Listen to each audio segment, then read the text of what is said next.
Yan, yan. Tumingay.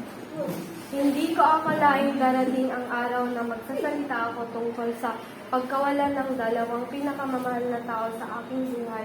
Si Mama at si Papa hanggang ngayon mahirap pa rin tanggapin na wala na sila, na hindi ko na maririnig ang kanilang boses o maramdaman ang kanilang yakap, ngunit sa kabila ng sakit at pangungulila, natutunan ko ang kanilang pagmamahal ay mananatili sa aking puso magpakailanman. Si Mama at si Papa ang nagturo sa akin kung paano maging matatag sa kabila ng pagsusubok. Sila ang dahilan kung bakit ako nangangarap at patuloy na lumalaban sa buhay. Hindi man sila narito ngayon, dala ko ng lahat ng aral na iniwan nilang pagiging mabuti sa kapwa, ang pagpapahalaga sa pamilya at pagtuloy na lumaban sa buhay. Minsan naiisip ko kung paano, kung nandito pa sila, marahil mayayakap ko sila sa tuwing ako'y nahihirapan, marahil maririnig ko pa ang kanilang masasayang kwento at payo. Ngunit sa halip na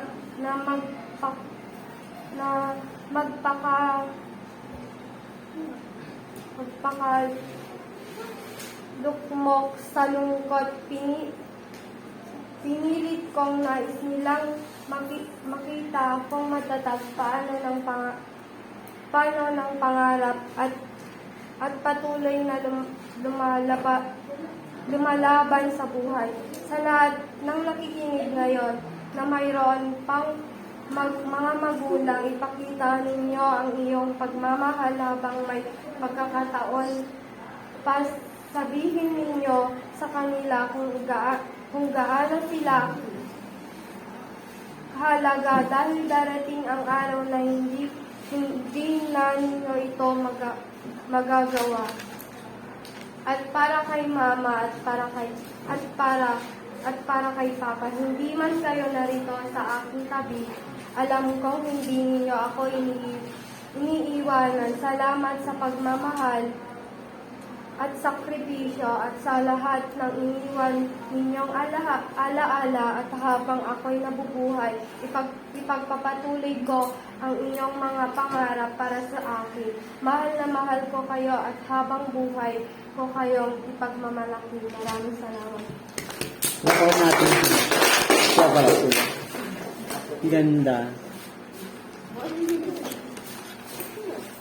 Anak ko, pag ibigay ito, iligpit mo to, Pero, inas yung itago mo to sa ano mo, kwarto.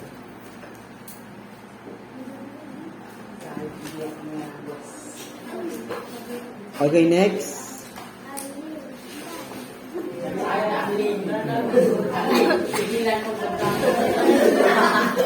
Okay, dito sa talumpati, pwede kayong umiyak, pwede tumawa, di ba?